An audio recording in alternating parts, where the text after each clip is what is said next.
सर्वमंगलमांगल्ये शिवे सर्वार्थ साधिके शरण्ये त्र्यंबके गौरी नारायणी नमोस्तुते। आप समस्त देशवासियों को नवरात्रि की ढेर सारी शुभकामनाएं। नमस्कार।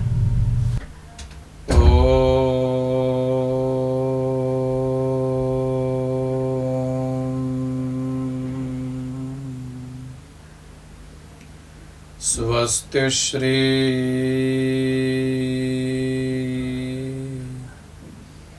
गणेशाय नमः।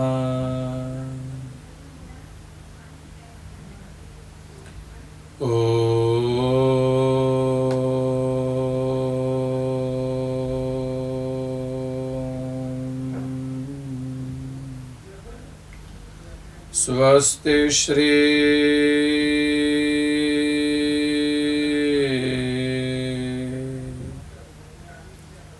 सरस्वत्यै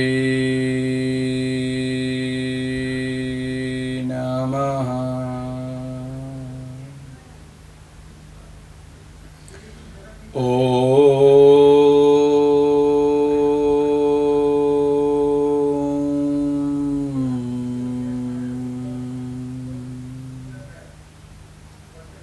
स्वस्ति श्री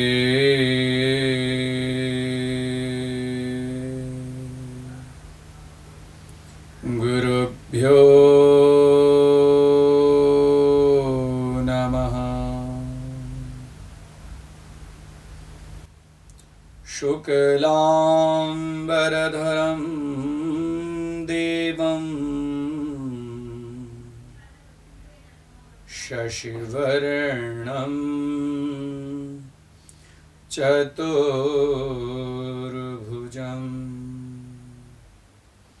प्रसन्नवदनं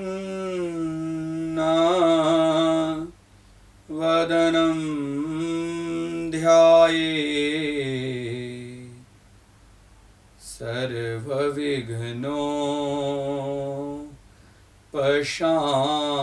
सर्वविघ्नोपशान्तये। नमस्ते शारदे देवी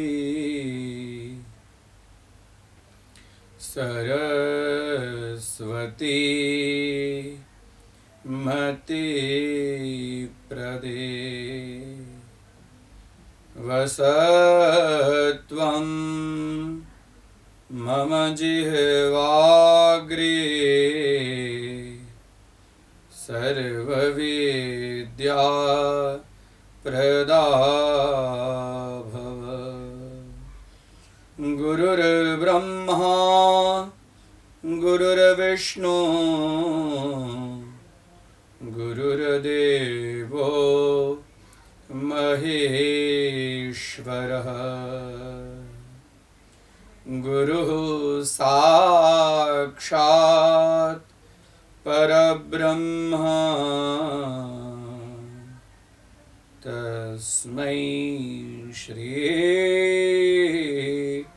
गुरवे नमः। श्रेष्ठौ या सर्गरूपा जगदवनविधौ पालिनीया च रौद्रे संहारे चा पियस्या जगदिदमखिलं क्रीडनं या पराख्या पश्यन्ति मध्यमाथोस्तदनु भगवती वैखरी वर्णरूपा सा स्मदवाचं प्रसन्ना विधिहरिगिरिशा राधितालङ्करोतु। आरूढा श्वेतहंसे भ्रमति च गगने दक्षिणे चाक्षसूत्रं वामे हस्ते च दिव्याम्बर कनकमयं पुस्तकं ज्ञानगम्यम् सा वीणा वादयन्ति स्वकरकरजपैर्शास्त्रविज्ञानशब्दैः क्रीडन्ती दिव्यरूपा करकमलधरा भारती सुप्रसन्ना। ॐ सर्वचैतन्यरूपां ताम् आद्यां विद्यां च धीमहि बुद्धिः या नः प्रचोदयात्। ॐ यां मेधां देवगणाः पितरश्च उपासते तया मेधया मां मेधाविनं कुरु कुरु स्वाहा। ॐ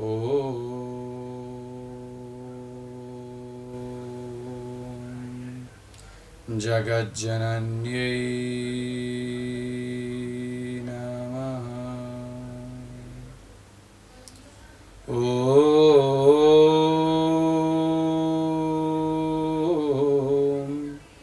ऐं ह्रीं क्लीं चामुण्डायै विच्चे।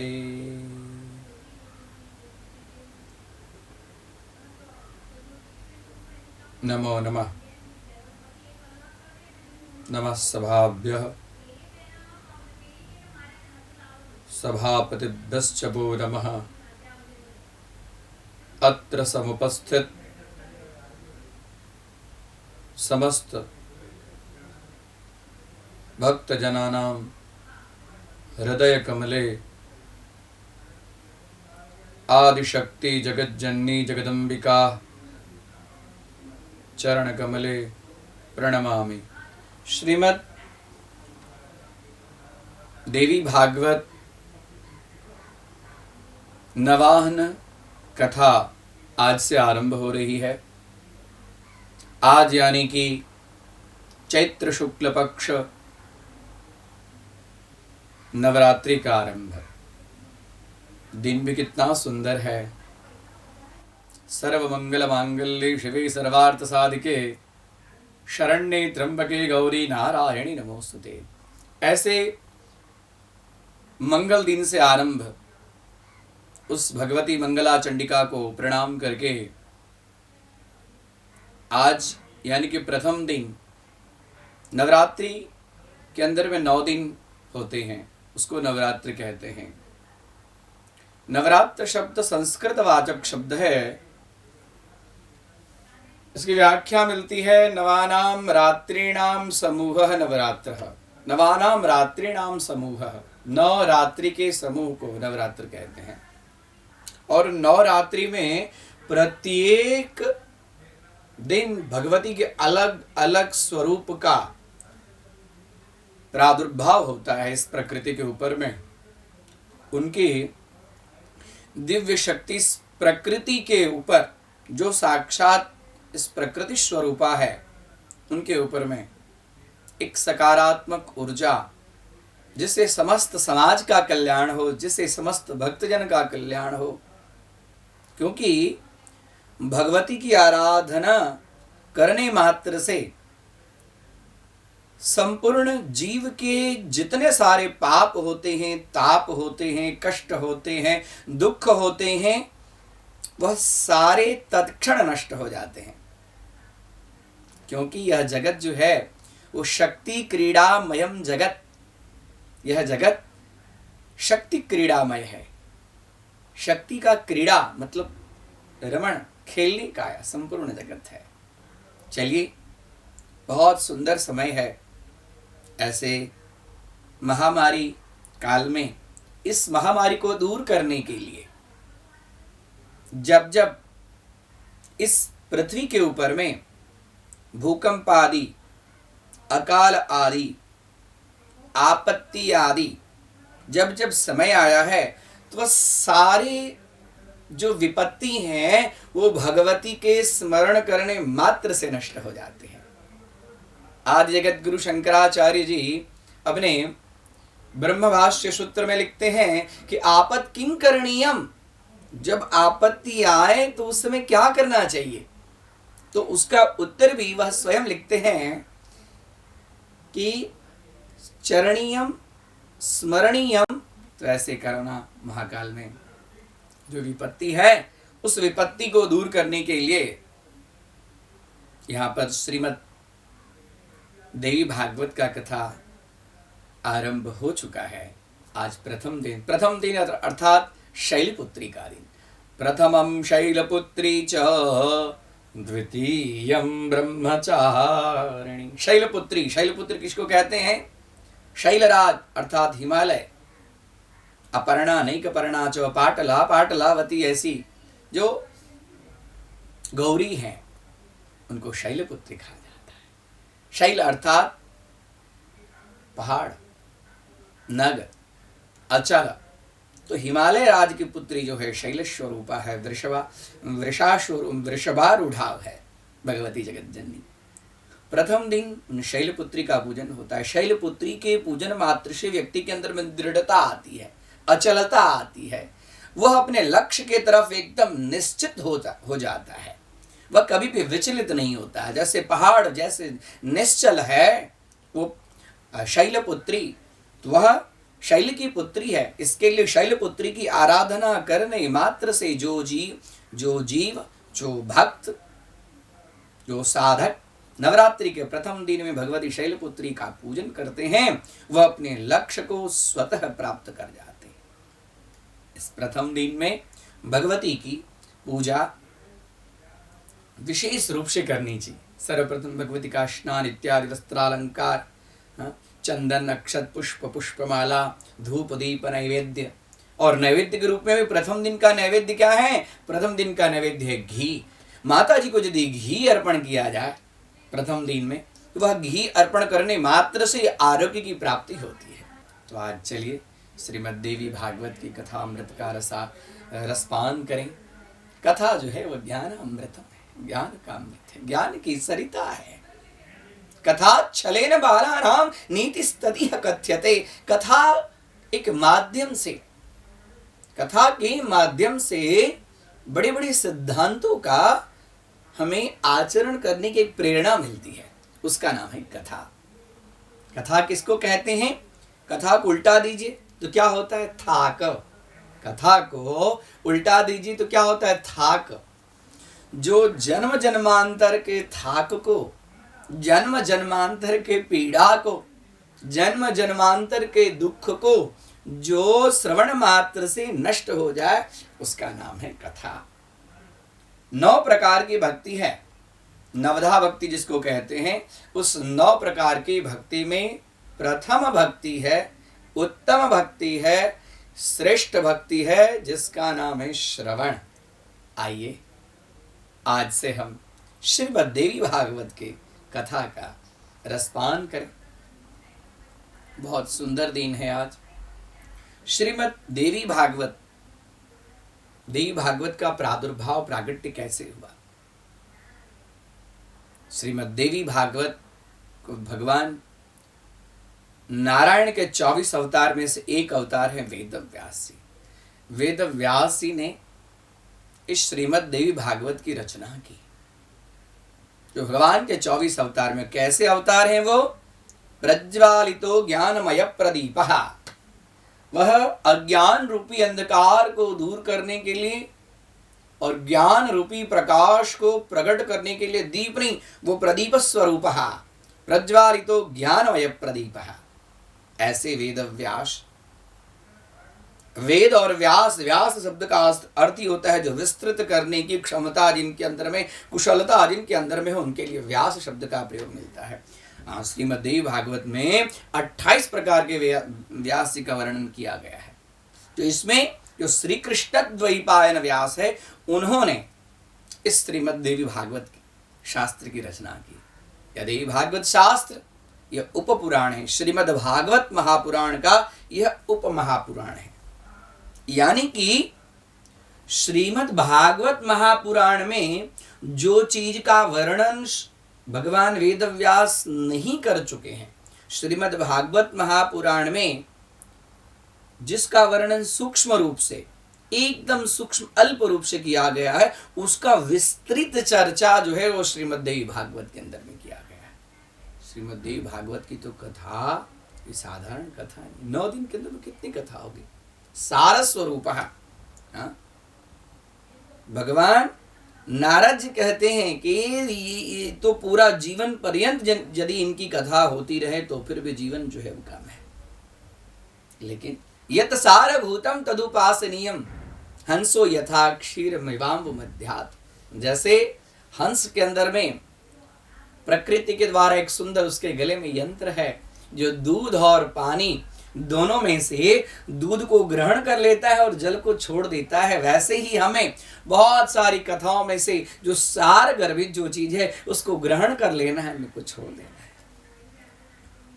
ऐसी श्रीमद् देवी भागवत की रचना वेद व्यास जी ने की। कब किए? अपने पुत्र को बढ़ाने के लिए की। भगवती के चरित्र का चित्रण देवी भागवत के अंदर बहुत सुंदर रूप में किया गया है।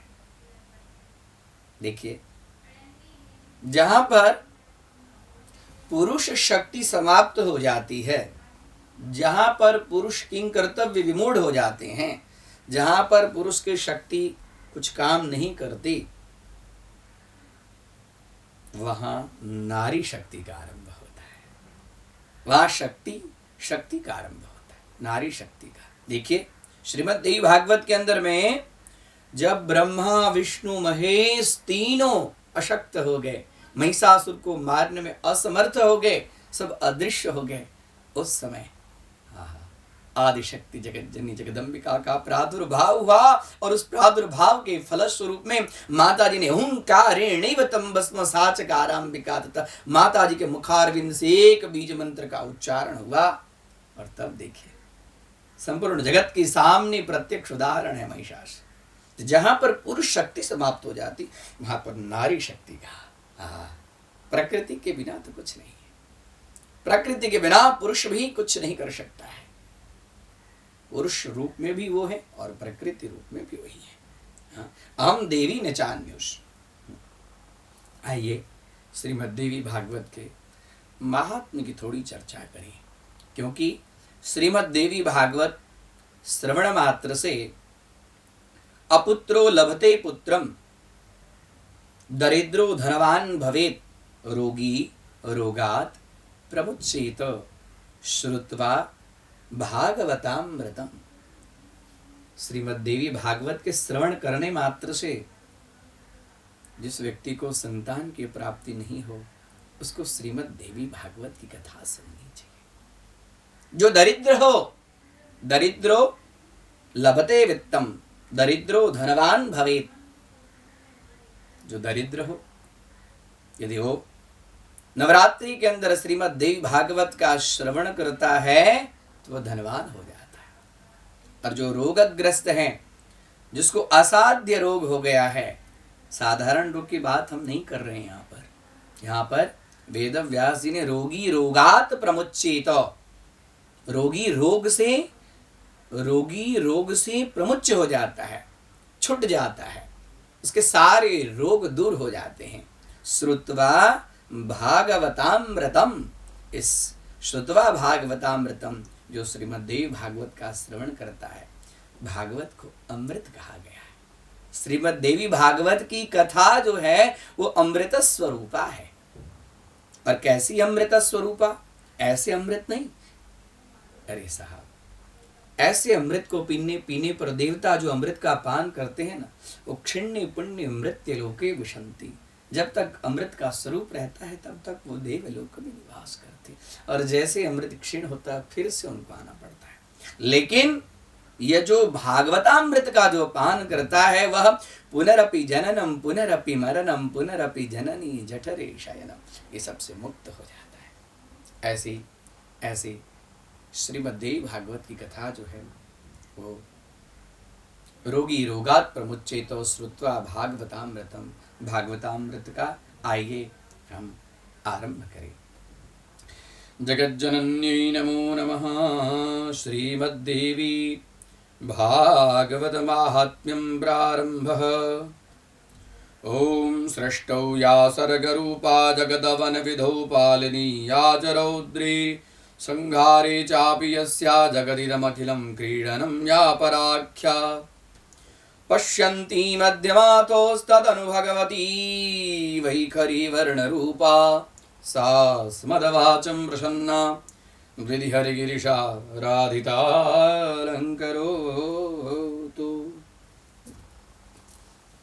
श्रीमद्देवी भागवत का आरंभ, प्रथम श्लोक है ये। इसमें आदिशक्ति जगत जननी से राधितालंकरोतु, हे भगवती मेरे वाणी को आप अलंकृत कीजिए। 4 प्रकार की वाणी का वर्णन यही। वाणी मतलब सरस्वती। देखिए संस्कृत के शब्दकोश में वाणी की परिभाषा मिलती है गीर वाग वाणी सरस्वती। सरस्वती का ही एक नाम है वाणी। वो वाणी स्वरूपा है, सरस्वती स्वरूपा है, वो गीर है, वो वाक है। तो हे भगवती मेरी वाणी को अलंकृत कीजिए। अब इस वाणी से श्रीमद्देवी भागवत का कथा आरंभ। रसपान कीजिए आप। ऐसे इस नवरात्रि में श्रीमद्देवी भागवत का कथा रसपान करने से व्यक्ति जीवन मुक्त हो जाता है, उसके सारे पाप ताप नष्ट हो जाते हैं। वो आदि दैविक, आध्यात्मिक, आदि भौतिक तीनों तापों से वह मुक्त हो जाता है। तापत्रय विनाशाय वो सच्चिदानंद स्वरूपा है। सच्चिदानंद स्वरूपा सा नित्या जगज्जननी जगदम्बिका, वह जगज्जननी जगदम्बिका। श्रीमद्देवी भागवत के आरंभ में ही बहुत सुंदर भगवान श्री कृष्ण की कथा है। जब भगवान श्री कृष्ण को कलंक लगता है, उस कलंक को दूर करने के लिए भगवान श्री कृष्ण जाते। कलंक कैसे लगा, यहाँ पर सूत जी और शौनकादि ऋषि का वर्णन है। शौनकादि ऋषि कहते हैं कि हे सूत जी, अभी तक आपने भगवान श्री हरि की अनेक लीलाएं कथाओं का आपने वर्णन किया। अब ऐसी लीला कथा का वर्णन कीजिए जिस कथा के अंदर में भगवती का चरित्र चित्रण हो। उस भगवती की कथा हम सुनना चाहते हैं। व्यक्ति के जीवन में जब कलंक लग जाए तो श्रीमद्देवी भागवत का कथा श्रवण करना चाहिए, क्योंकि भगवान श्री कृष्ण के जीवन में भी एक बार कलंक लग गया था। एक समय की बात है, वह अपने सभा में बैठे हुए थे। उसी समय एक सत्राजित नाम का वैश्य, वह स्यमंतक मणि धारण करके आया और उसके तेज को देखकर वो सभा में जितने लोग थे सब बोल उठे, अरे ये कोई सूर्य नारायण आ रहे हैं, कोई देव आ रहे हैं, कोई देवराज इंद्र आ रहे हैं, ये कौन आ रहे हैं? तो उसी समय बलराम जी कहते हैं, अरे ये और कोई नहीं, अपना द्वारकापुरी का सत्राजित है। इसने भगवान सूर्य नारायण की उपासना करके इस मणि को प्राप्त किया है। ये मणि साक्षात सूर्य स्वरूपा है। यह मणि जहां रहता है वहां दुर्भिक्ष, अकाल, दुख और कष्ट रह नहीं सकता है। और इतना ही नहीं, यह मणि प्रत्येक दिन 8 भार सोना नित्य यह निर्माण करता है। 8 भार सोना मतलब 1 भार सोने का अर्थ होता है 10 तोला। 1 भार सोने का अर्थ होता है 10 तोला। ऐसा 8 भार सोना प्रत्येक दिन यह मणि से निकलता है। यह मणि भगवान सूर्य ने सत्राजित को दिया है। यह सत्राजित देखिए, इसको धारण करके प्रत्यक्ष सूर्य के समान लगते हैं। आइए आइए सत्राजित, आइए बैठिए, आसन ग्रहण कीजिए। सत्राजित बैठे, बोले, देखिए भगवान सूर्य नारायण तो आपके सत्राजितः सूर्य सखा, सत्राजित जो है सूर्य के सखा हैं। बोले भगवान सूर्य नारायण आपके परम मित्र हैं, इन्होंने आपको यह मणि अर्पण किया। इस मणि से तो संपूर्ण जगत का कल्याण हो सकता है। इस मणि को राजकोष में अर्पण कर दीजिए, जिससे संपूर्ण राज्य तंत्र इस मणि के आधार। सत्राजित बोले नहीं नहीं नहीं, इस मणि को हम राज्य को अर्पण नहीं कर सकते। ये बात सुनते ही सत्राजित वहां से उठा और उठकर विदा हो गए। एक दिन की बात है, वह अपने मंदिर में उस मणि को रखता और जैसे देवताओं की पूजा करता था वैसे उस मणि का भी पूजन करता सत्राजित। एक दिन उस मणि के इस दिव्य तेज को देखकर सत्राजित के जो भाई थे प्रसेन, उससे रहा नहीं गया। उसने क्या किया कि उस मणि को धारण किया और सैंधव, सिंधु देश का जो घोड़ा होता है, वह घोड़ा गति में बहुत ही तीव्र गति वाला होता है, तो सैंधव घोड़े के ऊपर में विराजमान होकर आखेट के लिए निकला और जंगल में जहां जहां जा रहा उसके तेज से तो सब प्रकाशित हो जाता। इतने में जंगल में जैसे गए तो वहां एक शेर उस घोड़े को देखकर एकदम उसके ऊपर में झपाटा मारता है और शेर के झपाटा के कारण प्रसेन गिर जाता है और जैसे प्रसेन गिर गया और भागने लगता है, शेर तुरंत प्रसेन को दबोचता है अपनी पंजा से और जैसे दबोचता है उसके छाती को विदीर्ण कर देता है और उसके बाद में प्रसेन के गले में जो वह स्यमंतक मणि था, उस स्यमंतक मणि को हाथ में लेकर शेर आगे बढ़ता है। अब शेर के पद चिन्ह जिसमें रक्त लगा हुआ है वह धीरे धीरे कुछ दूर जाता है। उसके बाद में उसको एक भालू मिलता है। शेर और भालू में दोनों में परस्पर युद्ध होता है और वो भालू भी शेर को मार डालता है और शेर के हाथ में जो चमकता हुआ सुंदर जो स्यमंतक मणि है उसको लेकर वह भालू अपनी गुफा में चला जाता है। अब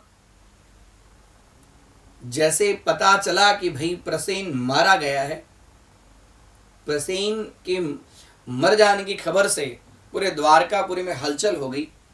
प्रसेन मर गया, प्रसेन मर तो गया, लेकिन वह स्यमंतक मणि कहां चला गया? लोगों में किंवदंतियां उठने लगी कि हो न हो भगवान श्री कृष्ण की नजर उस स्यमंतक मणि पर थी।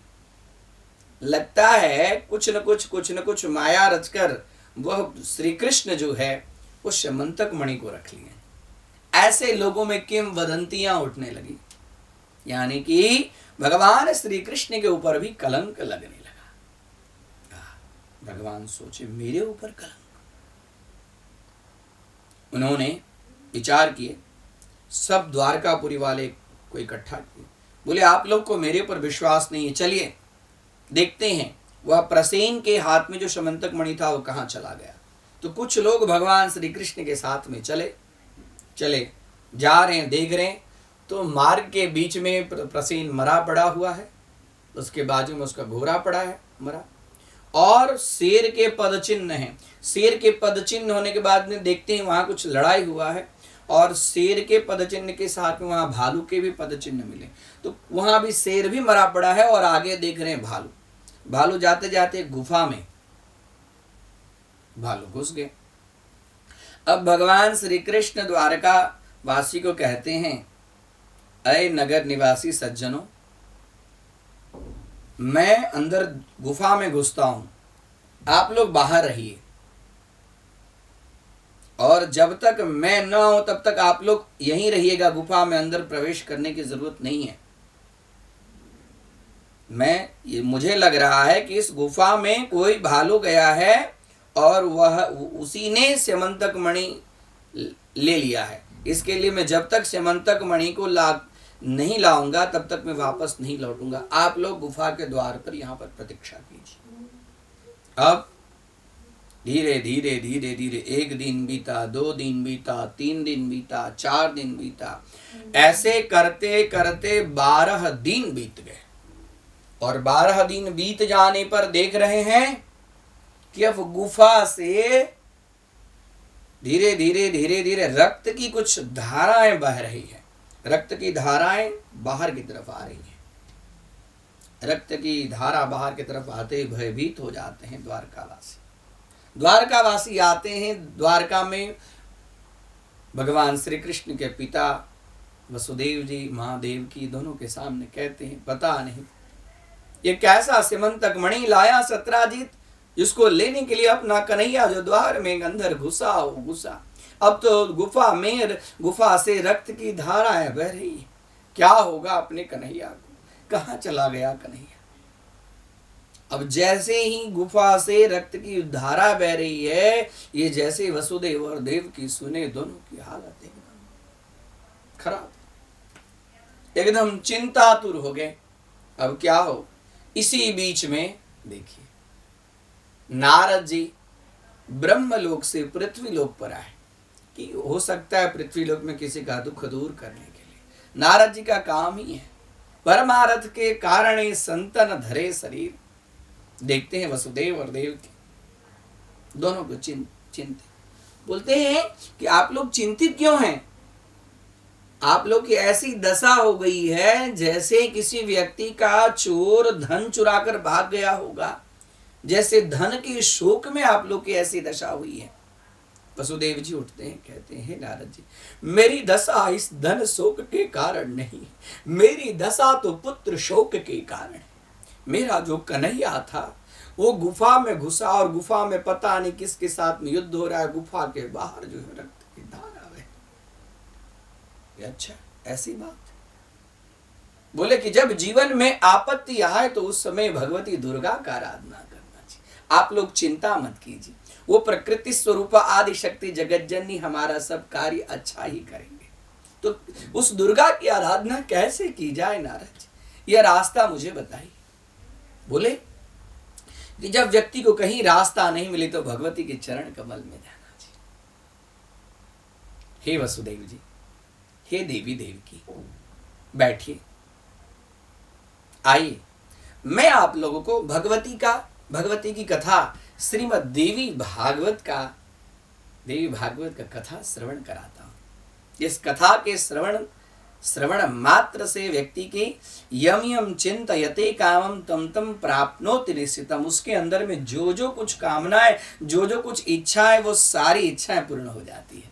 आपके मन में इच्छा है कि मेरा पुत्र आए, तो पुत्र प्राप्ति के हेतु श्रीमद् देवी भागवत का कथा आरंभ करें। जब व्यक्ति का मन शोकाकुल हो जाए, शोक के अंदर में वशीभूत हो जाए, तो उस समय उसको भगवती के चरण कमल में जाना चाहिए। जीव को जब कहीं भी आश्रय नहीं मिले तो उसको शक्ति के चरण में जाना चाहिए, भगवती के चरण में जाना चाहिए। नारद जी वहां पर अब श्रीमद् देवी भागवत कथा वसुदेव और देवकी को सुनाते हैं। नारद जी वसुदेव देवकी को श्रीमद् देवी भागवत का कथा श्रवण कराते हैं। 1 दिन बीता, 2 दिन बीता, 3 दिन बीता। श्रीमद् देवी भागवत में वर्णन मिलता है कि भगवान श्री कृष्ण जब अंदर घुसे तो वह भालू और कोई नहीं था, वो भालू था जाम्बवान। भालू जाम्बवान था और जाम्बवान ने सिंह को मारकर अपनी पुत्री को खेलने के लिए वह स्यमंतक मणि ले आया। और जब भगवान श्री कृष्ण प्रवेश किए तो उस समय एक दासी थी द्वार पर। वह दासी भगवान के इस पीतांबर और अलौकिक स्वरूप को देखकर एकदम चिल्ला उठी, और जैसे चिल्ला उठी तो वैसे ही जाम्बवान और भगवान श्री कृष्ण में युद्ध हो गया। और युद्ध होते होते होते होते 27 दिन तक युद्ध होता है, और ऐसा भयंकर युद्ध होता है जिस कारण जब 27वां दिन इधर, और जाम्बवान के सामने कौन युद्ध में टिके? जाम्बवान के सामने युद्ध में कोई टिक नहीं सकता है। जाम्बवान समझ के 27 दिन तक मेरे साथ भगवान श्री राम के सिवा मेरे साथ कोई युद्ध में टिक नहीं सकता है। जब 27वां दिन था, जाम्बवान हाथ जोड़कर खड़े बोले, हे रघुनंदन, हे राघव, आज आप इस रूप में हमें दर्शन दिए, इस रूप में आप मुझे दर्शन दिए, मैं धन्य हो गया। हाँ, मेरा जीवन आज धन्य हो गया। मेरी इस तपस्या, मेरे इस वरदान को आज आपने सफल किया। कौन सा वरदान सफल किए? सुन लीजिए, अद्भुत रामायण की सुंदर एक कथा है। जब द्वापर में जब रामावतार हो गए, भगवान श्री रामचंद्र जी अयोध्या आए और सब लोग अपने अपने स्थान को जाने के लिए सुग्रीव को भी अपने स्थान में, विभीषण को भी, अंगद को भी, सब अपने अपने स्थान में जाने के लिए भगवान बोले कि आपका खूब खूब साधुवाद, आप लोगों के द्वारा रावण का वध हुआ। तो उसमें जिसकी जो इच्छा थी वो वरदान मांग। तो उस समय भगवान श्री रामचंद्र जी जाम्बवान को कहते हैं, हे ऋक्षराज, आपके मन में कुछ इच्छा हो, कुछ वरदान मांगे। बोले हे भगवान, मेरे मन में एक इच्छा रह गई है, वह इच्छा अधूरी है। जब आपका रावण से युद्ध होता था तो मैंने एक मुष्टिका रावण को लगाई थी, तो उसका 1 किलोमीटर रथ जो है वो पीछे भाग गया था। चाहता तो मैं रावण को वहीं पर समाप्त कर देता, लेकिन आपकी लीला शेष रह जाती, अधूरी रह जाती। क्योंकि राम रावण योर युद्धम, राम रावण योरिव, आप मर्यादा पुरुषोत्तम के रूप में आपका अवतार। मेरे मन में इच्छा अधूरी रह गई कि भगवान ने, प्रकृति ने हमें इतना बल तो दिया, लेकिन इस बल मैं किसके साथ लड़ूं, मैं किसके साथ कुश्ती करूं, मैं किसके साथ युद्ध करूं। आज तक मेरे सामने कोई युद्ध करने वाला रहा नहीं। इसके लिए हे नाथ, मुझे वरदान दीजिए, मैं युद्ध कर सकूं। भगवान श्री रामचंद्र जी मंद मंद मुस्कान करने लगे। बोले, हे ऋक्षराज जामवंत, आपकी इच्छा में समझ चुका हूं। अभी तो मैं मर्यादा पुरुषोत्तम रामावतार में हूं, अभी मैं आपके साथ युद्ध नहीं कर सकूंगा, लेकिन जाइए, द्वापर होगा और द्वापर में मैं आपके साथ युद्ध करूंगा। और उस समय आपकी जो युद्ध के अंदर में आपकी जो भी कुछ क्रीड़ा अवशेष रह गई है, वह सारी क्रीड़ा वहां पर संपन्न हो जाएगी। आज 27वां दिन है, याद आ रहा है जाम्बवन। भगवान श्री रामचंद्र जी हमारे प्रभु इस सेवक पर इतनी कृपा की, उसके लिए द्वापर में इस गुफा में आकर सशंख चक्रम, उसी समय भगवान को दर्शन देते हैं। सशंख चक्रम शकिरीट कुंडलम सपीत वस्त्रम सरसीरुहेक्षणम सहार वक्षस्थल कौस्तुभश्रियम नमाम विष्णुम शर्षा चतुर्भुजम। भगवान के इस दिव्य स्वरूप को देखकर जाम्बवान गदगद हो गए। बोले कि हे भगवान, मेरी बहुत बड़ी दृष्टता हुई मेरे से, इस दृष्टता को दूर करने के लिए, मेरे इस अपराध को दूर करने के लिए और मेरे पास कुछ चीज नहीं है जो मैं आपको अर्पण करूं। पाई तुम्हें से वस्तु जो, कैसे तुम्हें अर्पण करूं, आपसे ही ये सब कुछ मैंने प्राप्त किया, मैं आपको क्या अर्पण करूं। और कुछ नहीं, मेरी कन्या है जिसके हाथ में स्यमंतक मणि है। हे नाथ, उस स्यमंतक मणि के साथ में इस जाम्बवती को आप स्वीकार करके हमें कृतकृत्य करे। हे नाथ, हमें कृतकृत्य करे। भगवान मंद मंद मुस्कुरा रहे हैं। जाम्बवती आई, भगवान श्री कृष्ण के चरणों में प्रणाम। भगवान श्री कृष्ण उसको अपने बाजू में लेते, बोले, हे ऋक्षराज, वहां पर मेरे माता और पिता मेरे लिए चिंतित है, मुझे वहां जाना बड़ा आवश्यक है। और आज इधर श्रीमद् देवी भागवत का 9वां दिन चल रहा है। जैसे श्रीमद् देवी भागवत का पारायण कथा संपन्न हुआ, वसुदेव और देवकी नारद जी की पूजा किए, नारद जी को सुंदर वस्त्र आभूषण से सुसज्जित किए, साथ में श्रीमद् देवी भागवत की पूजा की, और वहां पर उपस्थित जितने ब्राह्मण सब थे, सबको तिलक करके यथा योग्य दक्षिणा अर्पण कर रहे थे। दक्षिणा अर्पण करने के बाद वहां पर कुमारी कन्याएं थी। कुमारी कन्याओं का वसुदेव जी और देव की पूजन कर रहे थे कि इतने में ही देख रहे हैं कि द्वारकापुर में जय जयकार हो रहा है। श्री कृष्णचंद्र भगवान की जय, श्री कृष्णचंद्र भगवान की जय, श्री कृष्णचंद्र भगवान की जय। सब लोग पुष्प उनके ऊपर में पुष्प की वर्षा कर रहे हैं। और देख रहे हैं कि भगवान श्री कृष्ण और लक्ष्मी स्वरूपा जाम्बवती उनके साथ जैसे कुमारी पूजन संपन्न हुआ वैसे भगवान श्री कृष्ण जाम्बवती के साथ में उनका पदार्पण हुआ। और जैसे पदार्पण हुआ नारद जी को खूब खूब दंडवत प्रणाम वसुदेव जी और देवकी करते हैं। वसुदेव और देवकी कहते हैं कि हे नारद जी, आज मैं भगवती कृपा का अनुभव मैं कर चुका हूं। इससे पहले भी मुझे भगवती कृपा का अनुभव हो गया था। गर्गाचार्य जी मेरे पास आए थे जब हम कारागार में थे, तब उस समय कंस हमारे एक पुत्र को नष्ट कर रहा था। 6 पुत्र नष्ट हो गए थे। अब कैसे इस पुत्र की रक्षा हो, इसके लिए गर्गाचार्य जी आए और गर्गाचार्य जी ने कहा था कि देवी आराधने न पुत्रस्योत्पत्तिर्भवति, देवी की आराधना से ही तुम्हारे वहां पुत्र की उत्पत्ति होगी। हम कारागार में थे। हम गर्गाचार्य जी को बोले कि मैं देवी आराधना कैसे कर सकता हूं, हे नाथ आप मेरे कुल गुरु हैं, मेरे निमित्त से आप जो है वो भगवती की आराधना कीजिए।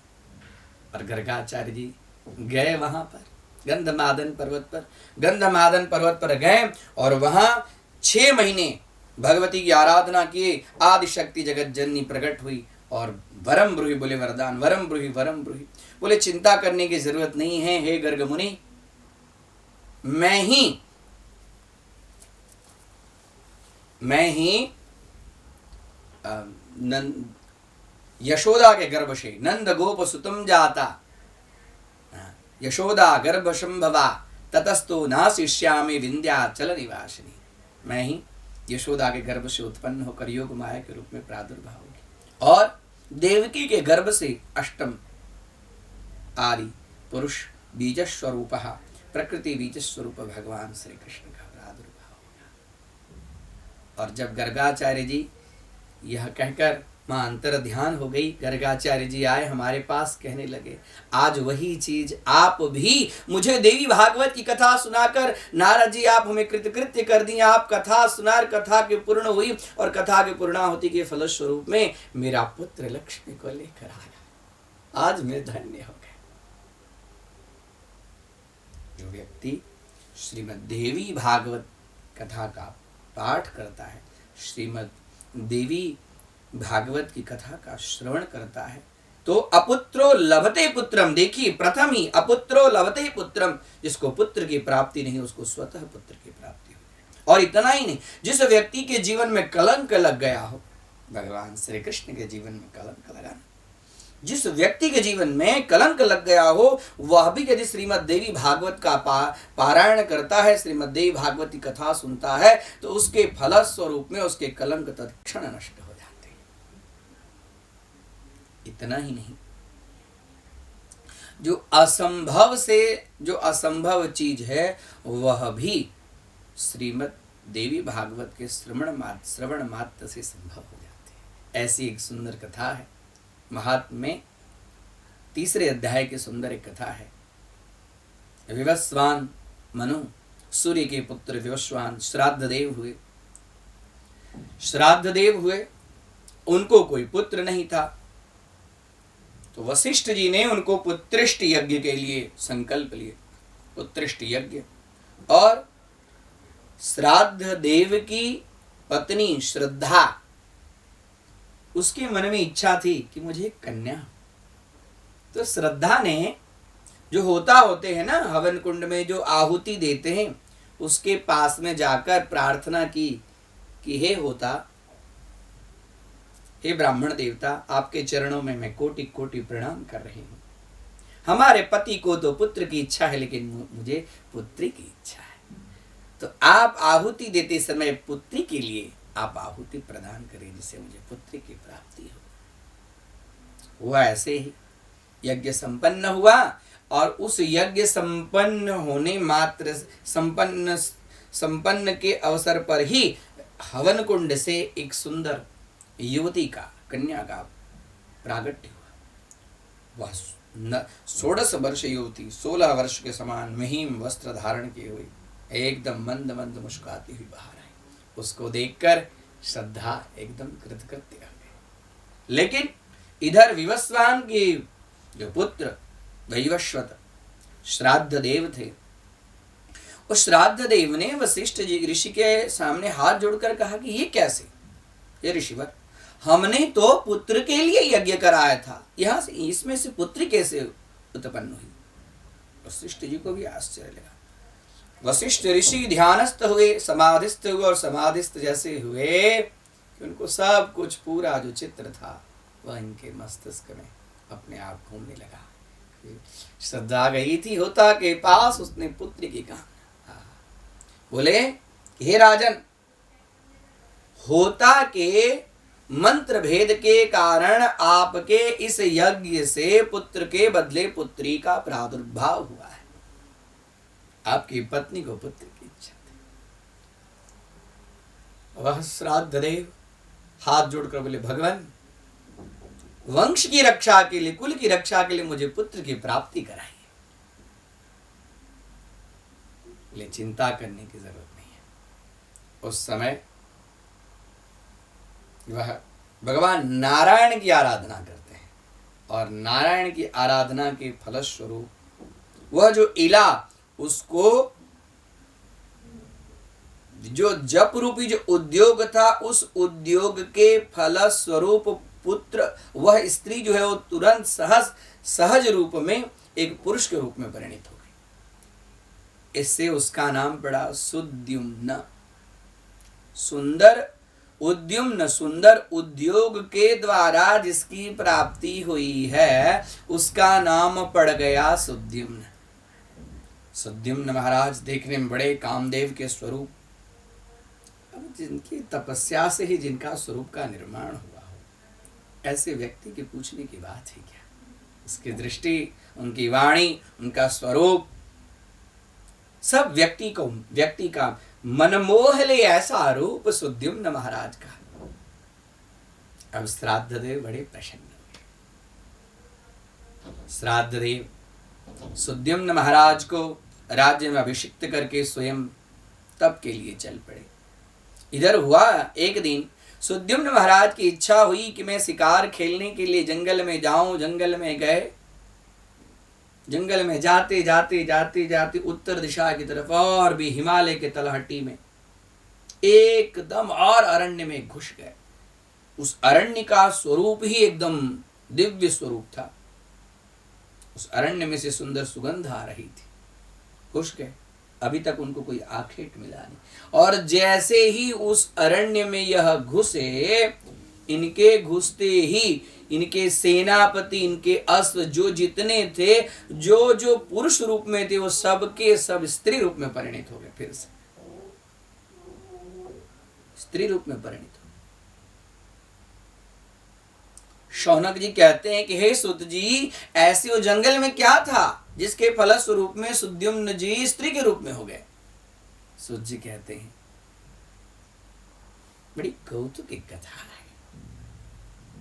एक बार भगवान शंकर मां पार्वती के साथ में वहां पर क्रीड़ा कर रहे थे उस जंगल में, और मैया पार्वती अर्धवस्त्र में थी।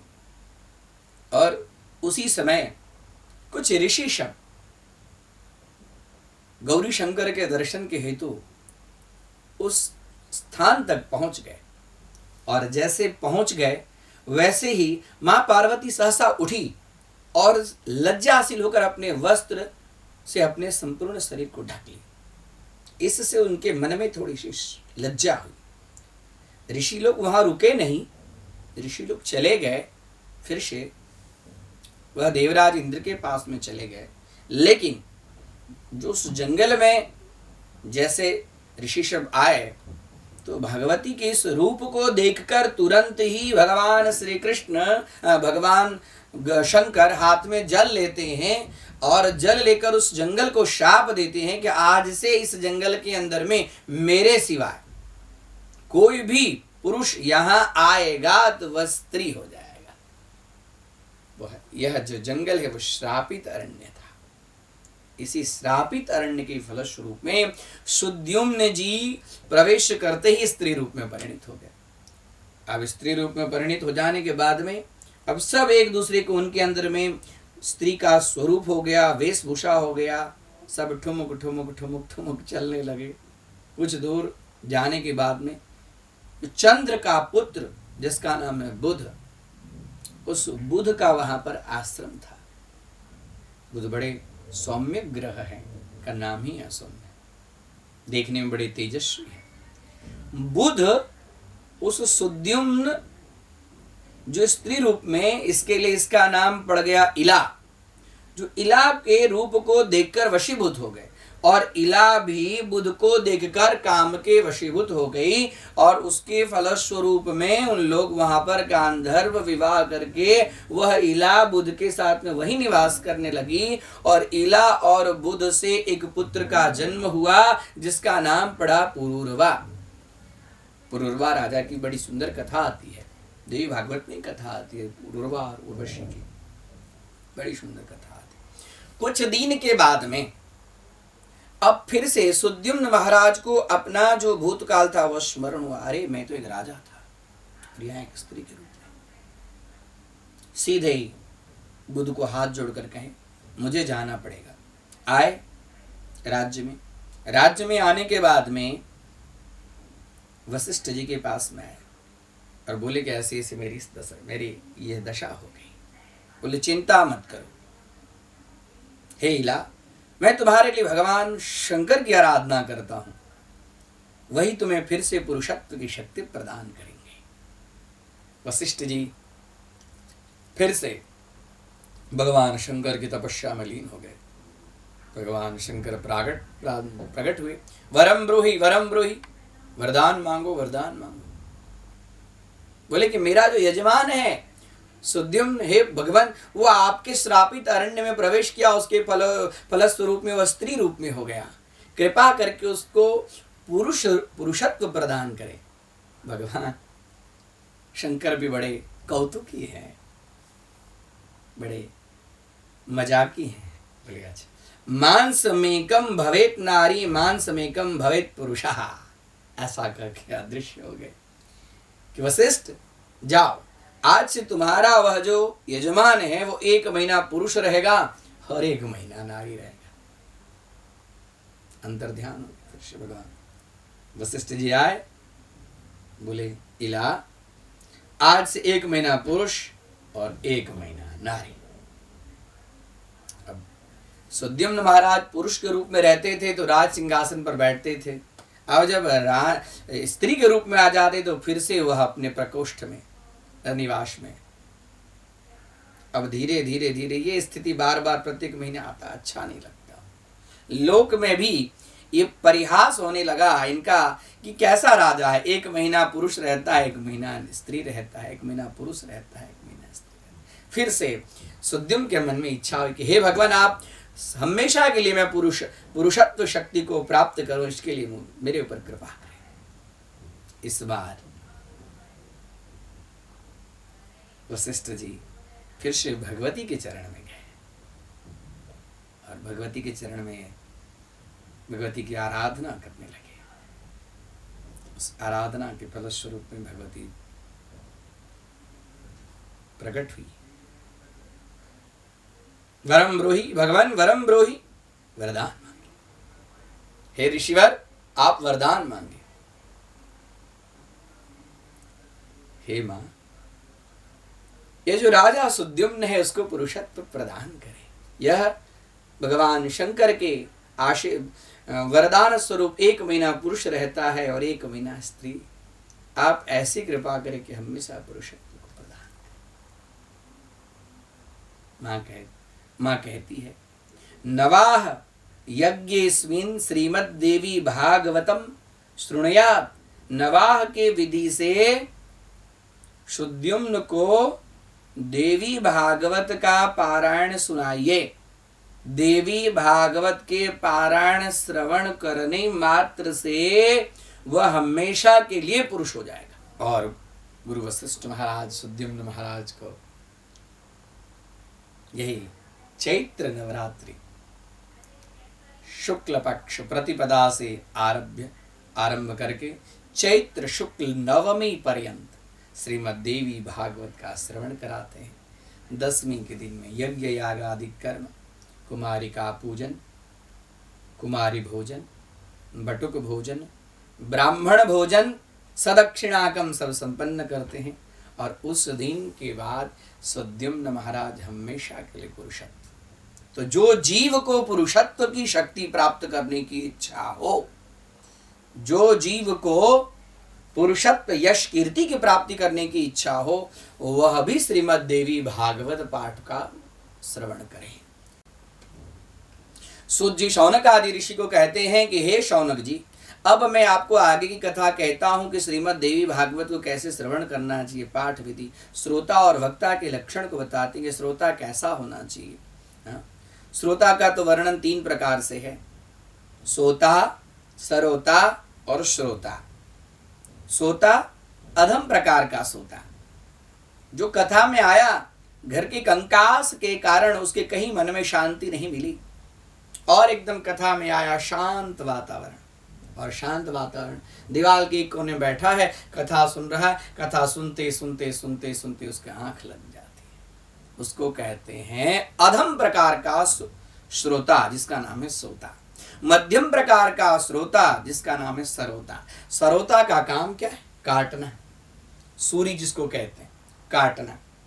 तो कथा में आता है कथा सुनने के लिए, और कथा में सुनने के लिए आते ही वो ये विचार करता है कि व्यास जी बराबर कथा नहीं कह रहे हैं, कथा का मंडप व्यवस्थित नहीं है, यहाँ पर लोग व्यवस्थित ढंग से बैठे नहीं हैं, यहाँ पर माइक की व्यवस्था बराबर नहीं है, यहाँ पर व्यवस्था करने वाले सब लापरवाह हैं, यहाँ पर प्रसाद की व्यवस्था नहीं है, जो कथा में जो बैठे हैं पंडित जी वो व्यवस्थित माला नहीं कर रहे हैं। सरोता का काम है काटना, इधर उधर आए कथा में, कथा श्रवण करने के, कथा सुनने के बजाय उनको सब कथा में काटने की चीज, वह मध्यम प्रकार का श्रोता। और उत्तम प्रकार का श्रोता, जिसको श्रोता कहते, श्रोश्रवणे, कथा में आए, एकदम मन शांत करके कथा में बैठ गए, मन शांति व कथा निश्चलाम भवति, कथा में निश्चल मन होकर, और इस कथा की काकर्ण प्रदेश से कथा को अंदर सुने, और कथा को सुनकर हृदय में कथा को विराजमान किए, और उसके बाद में धीरे धीरे धीरे धीरे जैसे भोजन पचता है वैसे कथा के ज्ञान को पचाकर, और उस ज्ञानमय संपूर्ण जीवन जो आचरण करते हैं उसको कहते उत्तम प्रकार के श्रोता। तो 3 प्रकार के श्रोताओं का वर्णन। और वक्ता कैसा होना चाहिए? वक्ता वह शास्त्रज्ञ होना चाहिए, वक्ता उसकी वाणी सुशील होनी चाहिए, वक्ता तपोनिष्ठ होना चाहिए, ब्रह्मनिष्ठ होना चाहिए, वक्ता विशेष करके ब्राह्मण ही होना चाहिए, वक्ता साधक होना चाहिए, वक्ता भगवती के भक्ति में लीन होना चाहिए। अनेक प्रकार के वक्ता के लक्षण बताए गए हैं। और कब कब इसको करना चाहिए? तो चारों नवरात्र में, आश्विन, चैत्र, माघ और आषाढ़, ये चारों नवरात्र में श्रीमद् देवी भागवत कथा का श्रवण करना। प्रथम स्कंद की कथा का आरंभ होता है। प्रथम स्कंद में ही श्रीमद् देवी भागवत का प्रादुर्भाव कैसे हुआ? भगवान वेद व्यास जी ने अपने पुत्र को गृहस्थ धर्म में आने के लिए आग्रह कर रहे हैं। हे सुखदेव जी महाराज, आपकी दृष्टि ब्रह्माकार दृष्टि है, आप गृहस्थ धर्म स्वीकार कीजिए। क्योंकि वेद व्यास जी के मन में पुत्र की प्राप्ति के लिए उन्होंने भगवान शंकर के पास वरदान मांगा कि मुझे पुत्र चाहिए। तो भगवान शंकर बोले कि पुत्र चाहिए तो आप जैसा ही पुत्र चाहिए, तो हाँ, मेरे जैसा पुत्र तो और कोई नहीं होगा, मेरे जैसा पुत्र तो मुझे स्वयं ही आना पड़ेगा। तो सुखदेव जी शंकर स्वरूप है, इसी के लिए ज्ञान मूर्ति है। भगवान शाम्ब सदाशिव ज्ञान स्वरूप है, ज्ञान मूर्ति है। सुखदेव जी ज्ञान मूर्ति है। सुखदेव जी जब उनका जन्म होता है, जन्म होने के बाद में वो उनके पिता कहते हैं कि आप गृहस्थ आश्रम स्वीकार करो, लेकिन गृहस्थ आश्रम स्वीकार करने की इच्छा नहीं करते हैं। तब कहते हैं कि सुखदेव जी आप देवी भागवत का पाठ आप कीजिए, और देवी भागवत के फलस्वरूप में आपको ज्ञान की प्राप्ति होगी। और उसी समय वेद व्यास जी सुखदेव जी को देवी भागवत पढ़ाते हैं, और देवी भागवत पढ़ाने के बाद में गृहस्थ आश्रम के लिए जैसे विचार करते हैं, तो उस समय भी सुखदेव जी दलील करते हैं अपने पिता वेद व्यास से, ये मोह माया के बंधन में मैं रहना नहीं चाहता हूँ पिताजी। सुखदेव जी कहते हैं आप मिथिला जाइए राजा जनक के पास में, और सुखदेव जी राजा विदेह जनक के पास में मिथिला जाते हैं, और मिथिला जाने के बाद में उनकी ज्ञान की परिपूर्णता होती है। बहुत सुंदर कथा है राजा जनक और सुखदेव जी की, जिनकी कथा हम कल करेंगे। सब लोग हाथ जोड़ें, आंख बंद करें। श्रीमद् देवी भागवत की कथा में जिन जिन शब्दों का प्रयोग हुआ है, उन शब्दों को सुंदर सुगंधित पुष्प की कल्पना करके, उन पुष्प को दिव्य भव्य रमणीय मनोहर माला की कल्पना करके, उस माला को यहाँ पर समस्त दर्शनार्थी दर्शन गणों से मैं निवेदन करता हूँ कि भगवती के चरण कमल में अर्पण करें, और कथा का विराम कर रहा हूँ।